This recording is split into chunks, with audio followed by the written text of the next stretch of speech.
안녕하십니까. 2025년 1월 6일 하루 10분 6일차로 다시 찾아뵙게 되었습니다.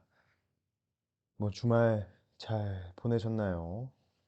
저도 휴식을 아주 잘 취해서 빨리 하고 싶다는 생각도 들었고, 저번 금요일 날은 살짝 텐션이 낮아진 상태라서 뭔가 꽁시렁꽁시렁 됐는데, 아마 많은 생각 때문에 뭔가 의욕을 잃고 동기부여를 잃은 감이 없지 않아 있는데, 그래도 이렇게 쉬고 오니까 그 생각이 무색하리만큼 좀 많이 회복되어 돌아왔습니다.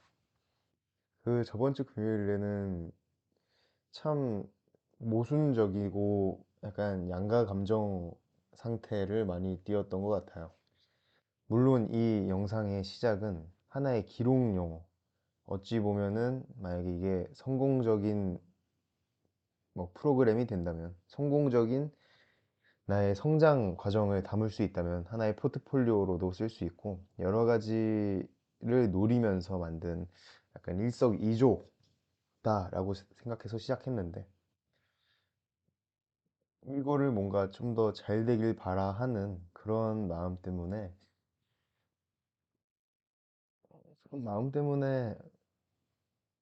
막상 맞닥뜨리기 쉽지 않은 결과라 생각해서 그렇게 된 것 같은데, 음, 아니 그렇게 잘 되고 싶으면 신경을 쓰던가.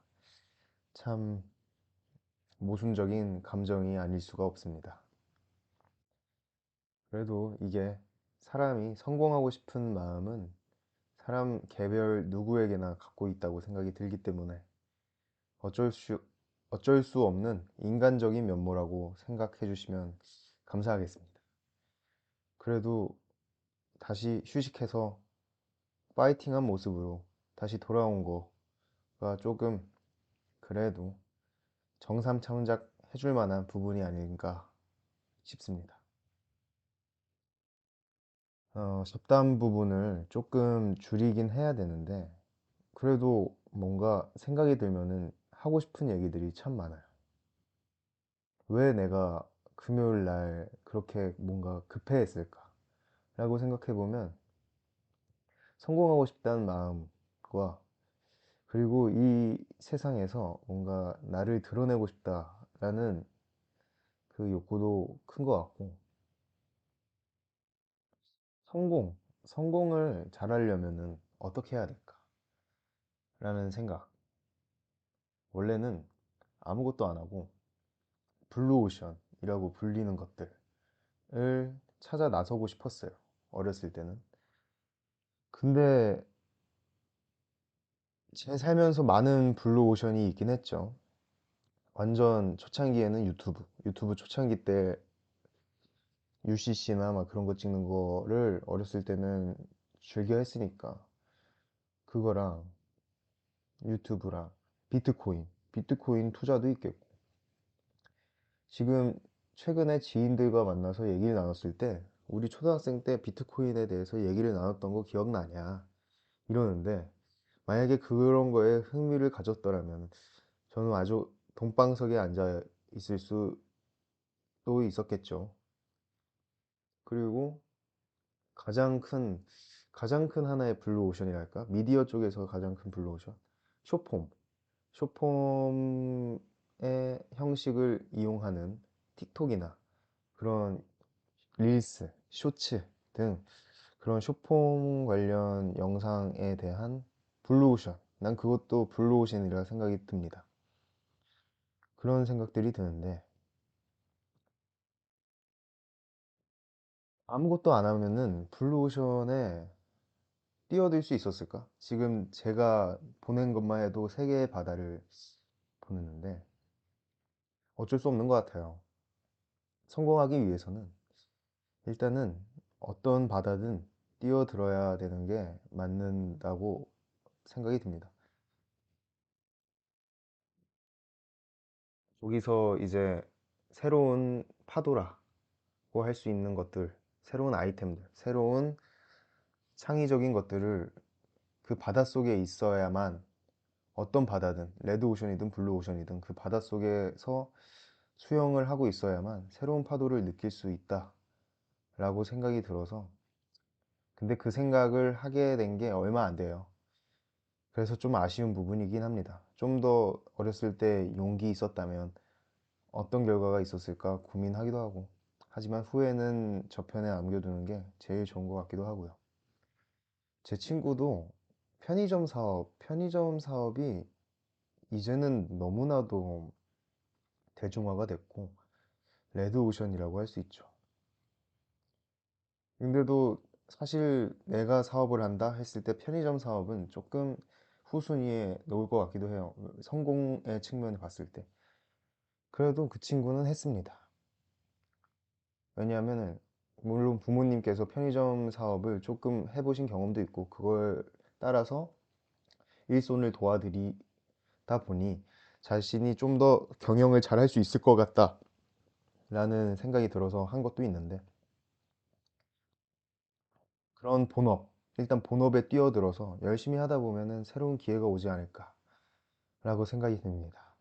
저도 6일차밖에 안 됐지만은 하루하루 열심히 쌓아서 그 10분이란 시간 열심히 쌓아서 하나의 유의미한 새로운 기회가 왔을 때 붙잡을 수 있도록 할 수 있는 그런 사람이 되었으면 하네요. 여러분은 그 10분을 어떻게 쓰고 계실지 모르겠지만 아마 이런 저와 함께 간다면 꽤나 유의미한 기회가 왔을 때 같이 한번 그 기회를 줄 수 있는 사람이 되지 않을까 싶습니다. 6일차가 되었고 한번 이제 연습에 대한 난이도를 조금 올려볼까 해요. 올리는 거라고 해야 될까? 바로 그 난이도 상승, 난이도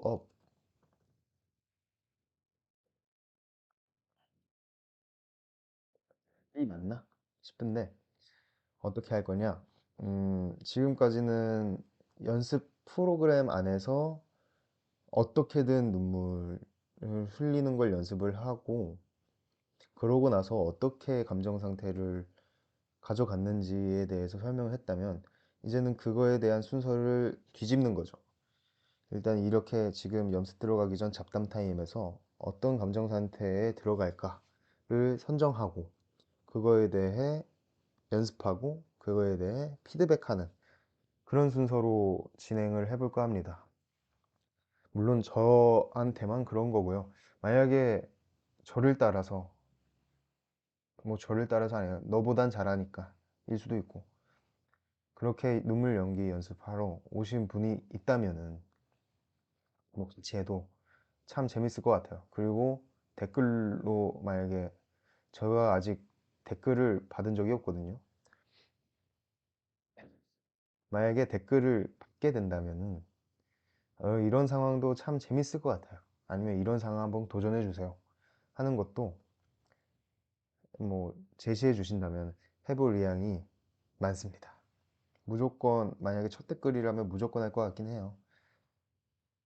그렇게 소통이 된다면 참 즐거울 것 같기도 하고 하지만 그런 소통이 가능하기 위해서는 제가 좀 더 친근하게 다가가고 열심히 하는 모습을 보여드려야 된다는 점 충분히 통감하고 있습니다. 네. 오늘 난이도 업의 첫 주제 어떻게 할까라는 생각했을 때 조금 경험해봤던 감정으로 한번 생각을 해봤을 때 음, 뭔가 나는 울면 안 된다. 나는 울면 안 돼. 나는 울면 안 돼. 산타 할아버지도 아니고 나는 울면 안 돼. 왜냐? 뭔가 가족적으로 약간 대규모적으로 슬픈 사건들이 있을 때 대규모적으로 가족 단위로 슬플 상황. 나까지 무너지면 다 무너질 것만 같은 상황. 이런 식으로 해서 애써 참고 뒤에서 흘린다. 이런 느낌으로 한번 해보면 좋지 않을까 싶습니다. 나는 울면 안 돼. 이거를 살짝 음영 처리해서 오늘의 10분 하이라이트로 선정하고요. 그러면은 2025년 1월 6일 하루 10분 오후 1시 14분에 진행되고 있습니다. 10분 연습 얼른 진행하고 잡담 나누고 소감 나누고 오늘도 안녕 미리미리 빨리빨리 해보도록 하겠습니다. 화이팅! 오늘 한 주도 참 고생 많으실 겁니다. 저도 고생 많을 거고요. 다 같이 화이팅 합시다. 시작할게요.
네, 여러분 10분 오늘도 수고 많으셨습니다.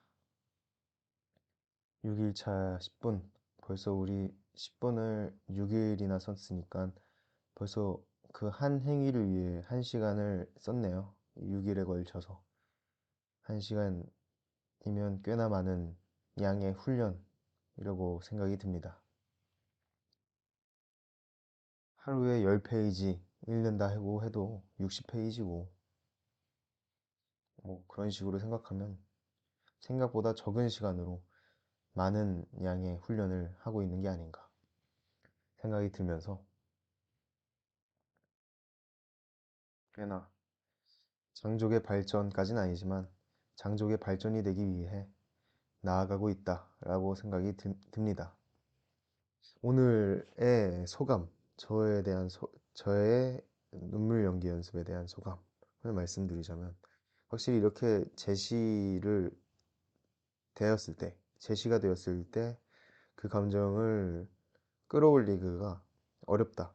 그러니까 또 이게 만약에 지시된 것들을 보게 된다면은 만약에 제가 일부러는 오늘은 이 카메라가 아니라 약간 옆에 있는 아이콘을 보면서 감정을 잡았거든요.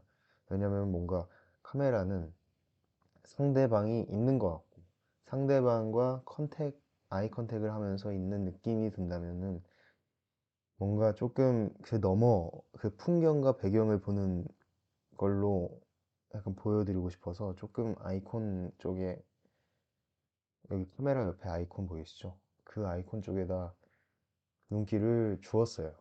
뭔가 그 배경을 보고 있다라는 생각이 들게 하려고. 근데 그거가 집중하면서 그 뭔가 계속 내 속으로는 어떤 배경이다, 어떤 상황이다라고 하는 것 자체가 조금 어려운 난이도의 작업이기도 하였고, 그리고 지금 6일차 하는 동안에 눈이 따갑다고 느끼는 이 감각이 지금 이 조명 때문인가? 아니면 내가 진짜 하고 있기 때문에 눈이 따가운 건가? 약간 오리무중합니다. 오리무중하고. 하지만 중간 값까지는 잘 수행했다고 생각은 하는데, 최대치로 할 수 있었음에도 불구하고 하지 못했다라는 생각이 들기도 해요. 나는 이게 이번 제시어가 제가 어떤 상황에서 느꼈냐면은 제 때는 초등학교 6학년 때입니다. 초등학교 6학년 때 여름에 방과학교 프로그램을 여름에도 진행하는 그 시간이 있었어요.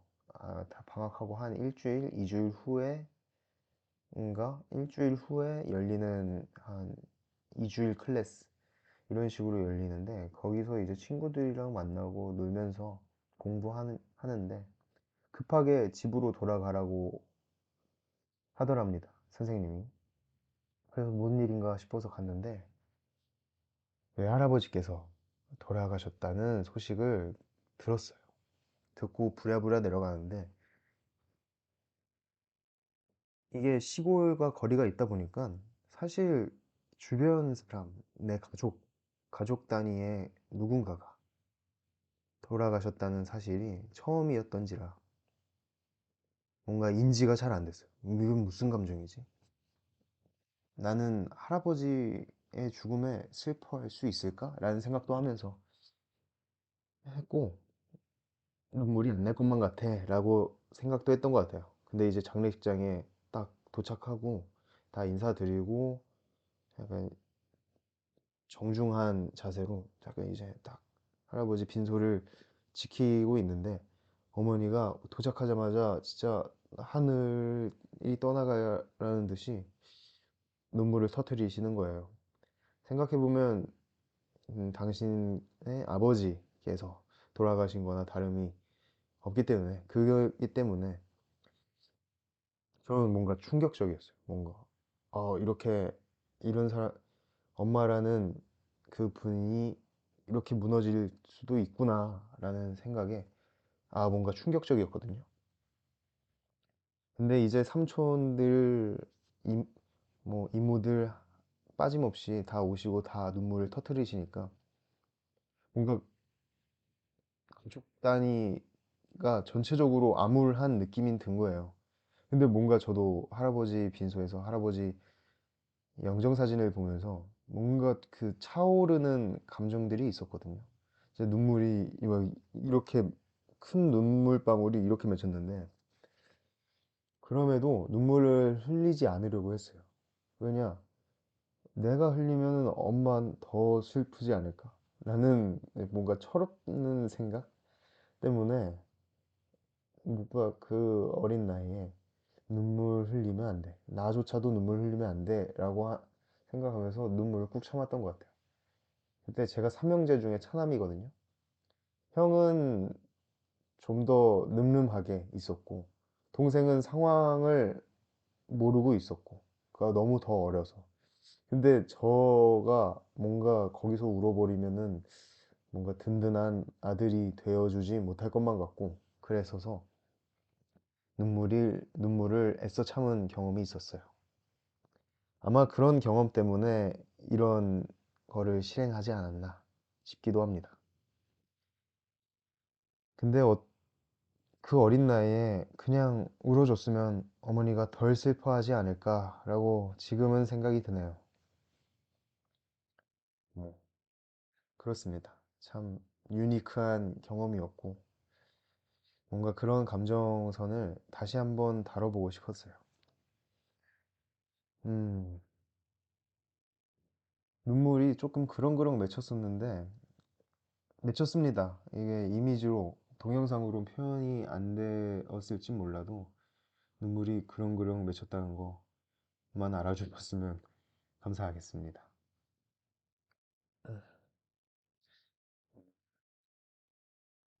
그런 경험들, 뭔가 여러분이 느끼셨던 어떤 슬픈 감정선이 뚜렷했던 기억들, 그런 거 공유해 주시면 저도 한번 그 감정선 한번 구현해 보려고 노력해 보고 싶기 때문에 좋은